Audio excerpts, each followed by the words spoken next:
ஸ்ரீ மார்கசீர்ஷ மகாத்மியம் 7ஆம் அத்தியாயம் எனப்படும் 7ஆம் நாள் கதை. இன்றைய கதையானது ஸ்ரீ கிருஷ்ண பக்தரின் உண்மை கதையாகும். இந்த கதையின்படி வடமதுரையில் ஒரு துறவி இருந்தார். அவருக்கு பல சீடர்கள் இருந்தனர். அவருடைய சீடர்களில் ஒருவர் சேத்திற்கு ஒரு பெரிய தொழில் இருந்தது. மேலும் அவர் தனது தொழிலுக்காக வெகு தூரம் பயணம் செய்வார். அவர் தனது தொழிலுக்காக வெகு தூரம் பயணம் செய்தபோது மேலும் அவர் பெரும்பாலும் தனது இல்லத்திற்கு வெளியே தங்குவார். ஒருமுறை அவர் தனது தொழிலுக்காக கன்னோஜ் சென்றார். அவர் கன்னோஜ் சென்று தனக்கென ஒரு நறுமணம் கொண்ட வாசனை திரவியத்தை வாங்கினார். ஏனென்றால் கன்னோஜ் அதன் நறுமணத்திற்கு மிகவும் பிரபலமானதாகும். துறவிக்கு கொடுப்பதற்காக மிகவும் விலை உயர்ந்த வாசனை திரவிய வண்ண குப்பியை வாங்கினார். சில தினங்களுக்கு பிறகு சேத் தனது பணியிலிருந்து மறுநாள் திரும்பிய போது அவரை சந்திக்க துறவியின் குடிசைக்கு சென்றார். ஆனால் அந்த நேரத்தில் துறவி தனது குடிசையில் இல்லை. அவர் தனது சீடர்களிடம் கேட்டபோது துறவி தியானம் மற்றும் நீராட யமுனை நதிக்கரைக்கு சென்றிருப்பதை அவர்கள் அறிந்தனர்.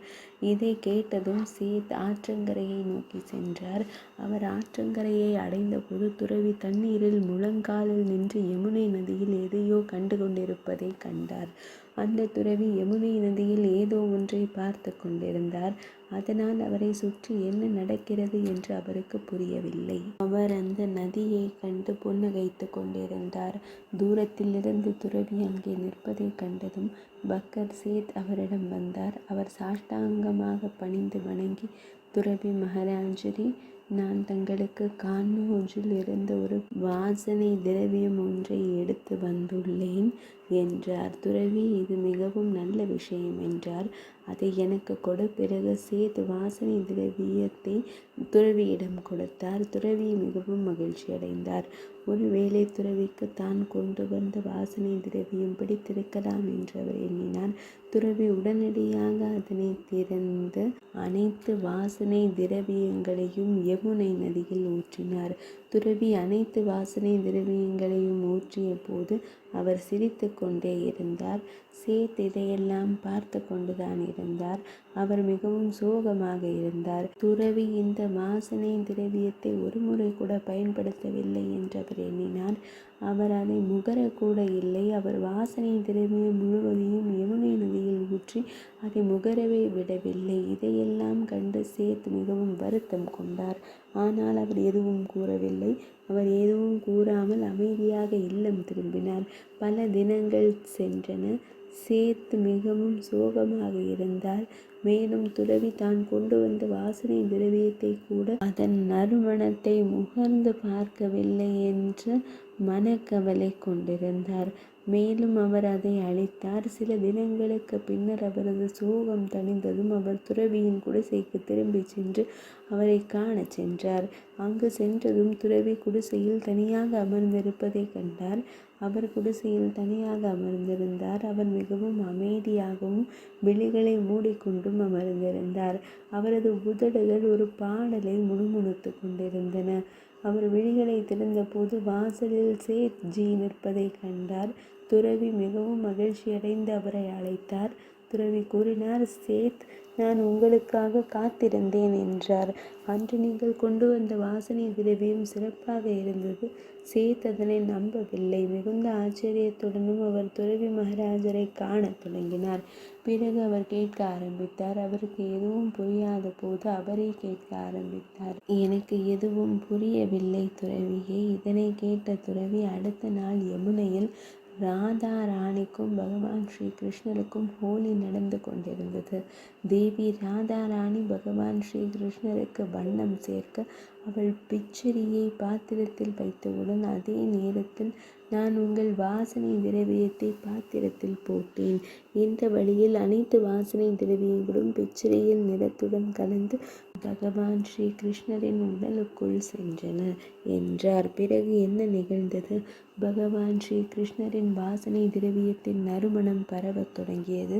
நீங்கள் கொண்டு வந்த வாசனை திரவியம் பகவான் ஸ்ரீ கிருஷ்ணன் மற்றும் தேவி ராதா ராணியின் ஹோலியை ஒரு புதிய நிறத்தால் நிரப்பியது. மேலும் உங்களால் பகவான் ஸ்ரீ கிருஷ்ணன் மற்றும் தேவி ராதா ராணியின் அருளையும் நான் பெற்றேன். பக்தர் அமைதியாக மிகவும் ஆச்சரியம் கொண்டு விழிகளை அகலத் திறந்து மகாராஜரை கண்டு கொண்டிருந்தார். அவருக்கு எதுவும் புரியவில்லை. சேத்ஜியால் மகாராஜரின் வார்த்தைகளை நம்ப இயலவில்லை.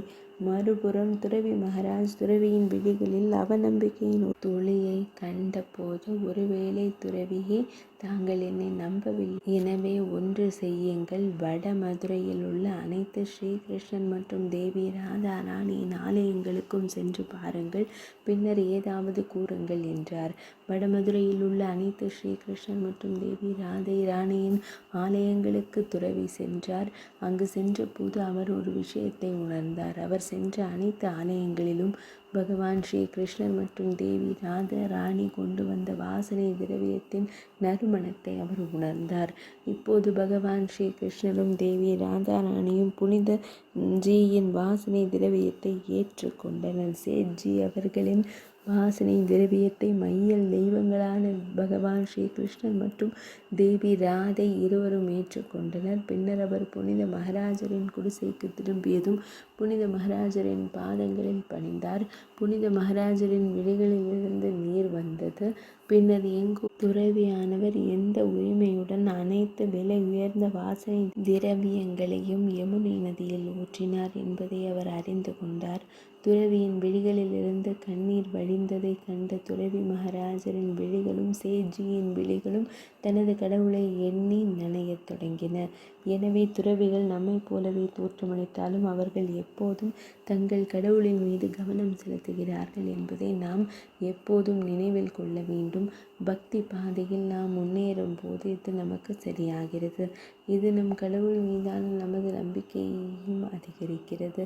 மறுபுறம் துறவி மகாராஜரின் வாழ்நாள் முழுவதும் உலகம் முழுவதும் ஒரே கடவுள். எனவே நாம் கடவுளை மட்டுமல்ல துறவி மகாராஜரையும் மதிக்க வேண்டும்.